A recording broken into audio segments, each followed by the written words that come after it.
Hello everyone, I'm TG and welcome back to the House of Sleaze. Well, here I am again, playing some Ghost of Tsushima Legends, as it is my addiction these past few weeks. Today, I want to show you guys a quick little startup guide when it comes to the Samurai. Now, the Samurai is probably the class that most people play right off the bat, and that's because, quite frankly, he's the most intuitive and the easiest to get a handle on.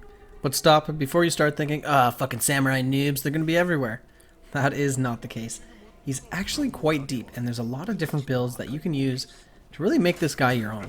So let's dive right in. So as always, let's start off with your katana. Now when it comes to the samurai, it is lady's choice. Really, you can use any katana that you're comfortable with. Me, personally, I gotta have my water stance, so what I've been running is the moon katana with the water stance perk re-rolled.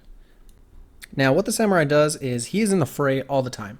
So you really got to get a handle on what stance works best for you and what really jives when it comes to your playstyle. So there's no set katana that you can use, and quite honestly, later on in the game, you get a bunch of legendary katanas, and really the samurai seems to be the only one that can really use those to any effectiveness. All the other classes have other legendary pieces of gear that are kind of, geared towards them, but I think it's safe to say that the katana legendaries are geared for the samurai. The next thing we're going to be looking at is your ranged weapon. Now, unfortunately, when it comes to range, the samurai is at a bit of a loss. The only thing you're going to be able to use is the half bow. And the half bow, you're not really using it to do range damage. Kind of think of it as a way to get resolve. Your main attack is your katana.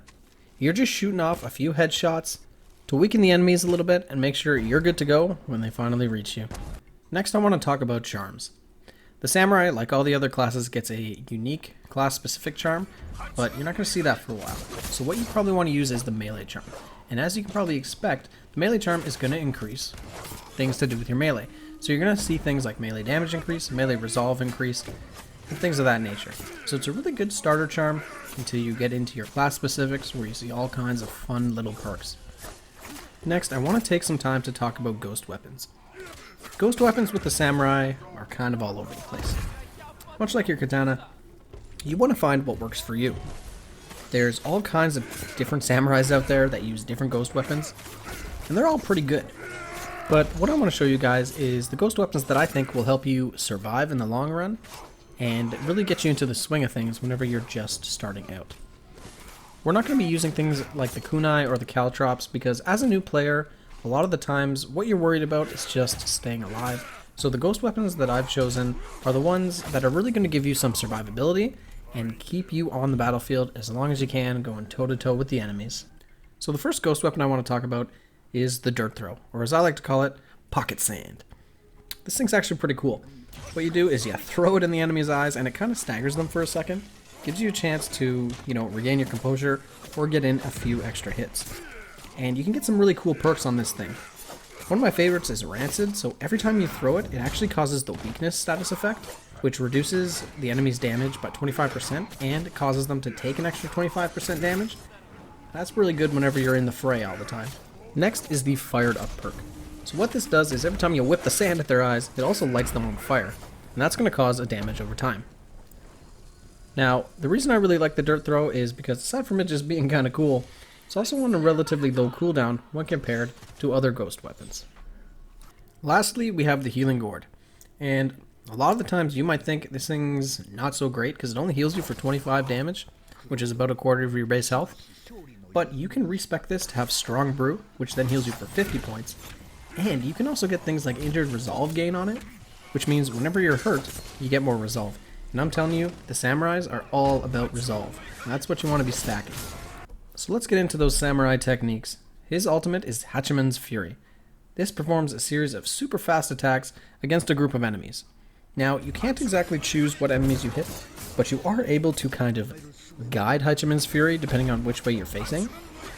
Unfortunately, you don't get the freedom that the assassin does in choosing your ultimate targets, but this thing does a lot, and I repeat, a lot of damage.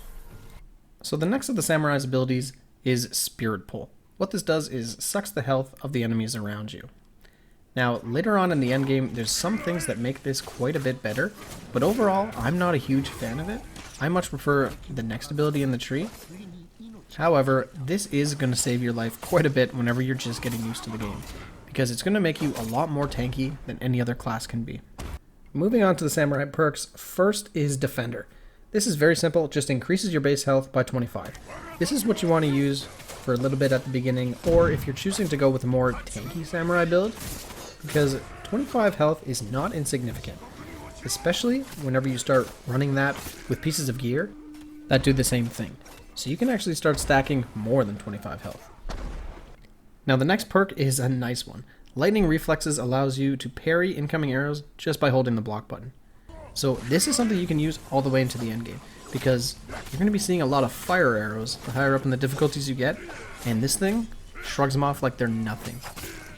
There are other abilities in this tree that are frankly just as good, but this is something you really want to keep an eye out, because the life you save could be your own. Now lastly we have Heavenly Strike, and oh my god, is Heavenly Strike ever amazing. Not only does Heavenly Strike do big damage, go through guards, and go through shields, it also kind of staggers all the enemies around the enemy that you hit with it for a brief second. And then even better, later on whenever you start seeing Oni enemies, this will interrupt their unstoppable attacks.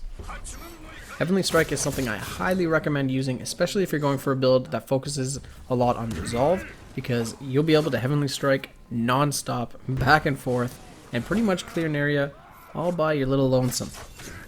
So that was just a brief look at the Samurai class and what you guys can expect whenever you're going through the first 5 to 10 levels. A lot of people think the Samurai is kind of a sleeper. It doesn't seem that great at the beginning, kind of like the Hunter, but I assure you, later on in the game and in a lot of endgame content, people are going to see a Samurai and they're going to say, oh, thank God he's here. Because a Samurai can do so much damage and take on so much of an assault from all kinds of enemies and still sit there at full health. And you know what? Even if he does get hurt, he has all kinds of perks and abilities that allow him to heal himself. It is very, very rare to see a good samurai going down. Not to mention, it is a great class to start with to really feel like you can take on the world in feudal Japan. So I hope you guys liked that video. I hope it helps you just a little bit whenever it comes to choosing your class. And as always, I'm TG. If you like what you saw, you know what to do. If not, And don't forget, if you want to stay up to date with my videos and what kind of content I got coming through the pipeline, check me out on Instagram and Twitter, and don't forget to like, comment, and subscribe. Just creep on over and hit that button. It's okay, no big deal. No big deal. Keep it sleazy.